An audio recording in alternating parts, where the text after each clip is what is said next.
ची घोषणा आहे ती केली जाईल।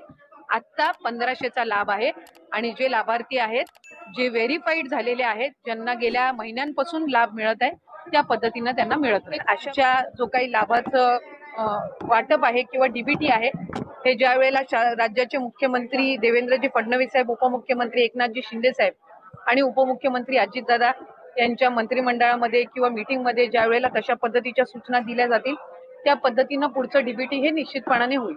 अफवा पसरवल्या जात आहेत।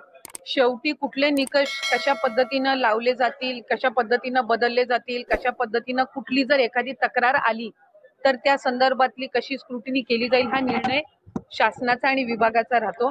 त्याच्यामुळे अद्याप तरी त्या संदर्भामध्ये कुठेही चर्चा नाही, अद्याप त्या संदर्भामध्ये कुठेही चौकशी किंवा कुठेही त्या संदर्भातली कारवाईचा विषय झालेला आहे। अशा संदर्भातला नियमही नाहीये। आपण जर GR मध्ये बघितलं तर 2.5 लाखापेक्षा कमी उत्पन्न असणारे, रेशन कार्ड त्यांचं पिवळं किंवा केशरी किंवा उत्पन्नाचा दाखला असणारे, अशी सगळी स्क्रुटिनी होऊन आम्ही सुरुवातीपासून एक गोष्ट म्हणत आलो की 2.5 कोटीपर्यंत लाभार्थी हे मॅक्सिमम असू शकतात। लाडकी बहीण योजना अतिशय बारकाईने आम्ही राबवलेली आहे। साधारणपणे 2,40,00,00,000 पेक्षा अधिक महिलांपर्यंत आज या योजनेचा लाभ पोहोचत आहे आणि ही योजना सुरू झाल्यापासून त्याची चांगल्या पद्धतीनं स्क्रुटिनी करणं, 2.5 लाखापेक्षा कमी उत्पन्न असणारे, 1 लाखापेक्षा कमी उत्पन्न असणाऱ्या माता भगिनींचे फॉर्म भरून घेणं, ते ऑनलाईन करणं, आधार सीडिंग करणं, अशा पद्धतीनं ते केलं गेलेलं आहे।